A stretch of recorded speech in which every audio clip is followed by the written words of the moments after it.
Nginibingelele ekhaya lamaphupho.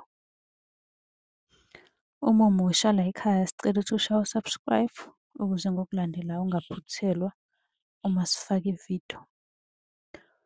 Ukubaluleka-ke kokuthi u-subscribe senzela ukuthi uma ubuza umbuzo kwi-comment sithi masibuya nevidiyo eyimpendulo, i-notification izongena kumakhalekhukhwini wakho ebese ividiyo uyayibona ngokushesha kanjalo.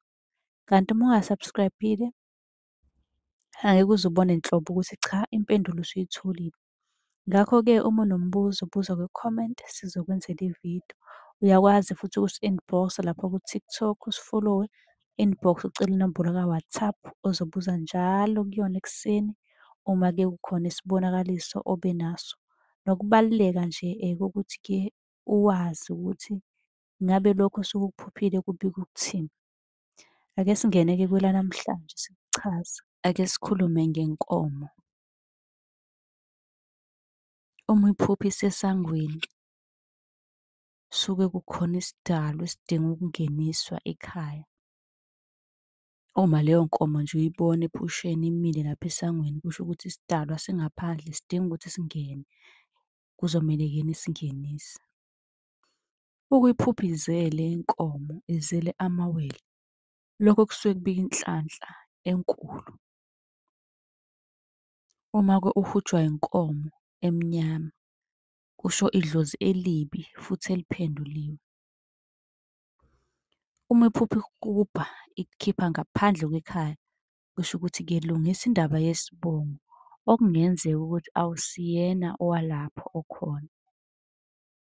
Uma iphupha-ke zisegcekeni, kusho ukuthi izidalwa zingenile ekhaya sezingaphakathi. Kwesinye isikhathi-ke abanye bayaliphupha lelo phupho uma kuwukuthi-ke ngayizolo bebewenza lowo mcimbi lowo wokuthi bengenise izidalwa ekhaya. Uma-ke zingenile ngempela kwafezeka kwahamba kahle, uyaliphupha-ke lelo phupho kwesinye isikhathi. Ukuyiphupha-ke zihamba zigcwele ijalidi noma ingena endlini inkomo, kusho ukuthi izidalwa zidinga ukwenzelwa umsebenzi noma-ke kudingeka indlu yazo. Abanye-ke bathi-ke uma bephuphe lelo phupho kube ukuthi bayayakha leyo ndlu, bayayakha leyo ndlu. Uma uziphupha-ke zisesibayeni, kusho izidalwa ukuthi zingenile ekhaya. Uma uyiphupha zisentabeni, kusho ukuthi izidalwa zisangaphandle. Uthole ukuthi ngayizolo benenza lowo mcimbi lo engiwushilo, bese kube ukuthi uyiphupha zisentabeni, kusho ukuthi akuhambanga kahle. Ukuyiphupha-ke ziwela umfula, kusho ukuthi kudingeka ukugeza izidalwa uy'ngenise ekhaya. Wayiphupha-ke ziyisa ediphini, kusuke kusho inhlambuluko yezidalwa edingekalayo noma umsebenzi wokugeza. Uma uy'phupha zilwa zodwa nje iy'nkomo, kuzomele-ke nenze inhlambuluko edingekayo okungenzeka ukuthi ubangwa izidalwa. Iy'nkomo bowazi ukuthi-ke zimele amadlozi asekhaya komama. Zimele amadlozi, ngifuna ukusho kanjalo iy'nkomo. Uma unombuzo usungabuza kwi-comment la esizokwazi ukuthi siyifunde bese sikwenzela ividiyo eqondene nawe ezokuchazela kabanzi-ke ngalokho osuke ukubuzile.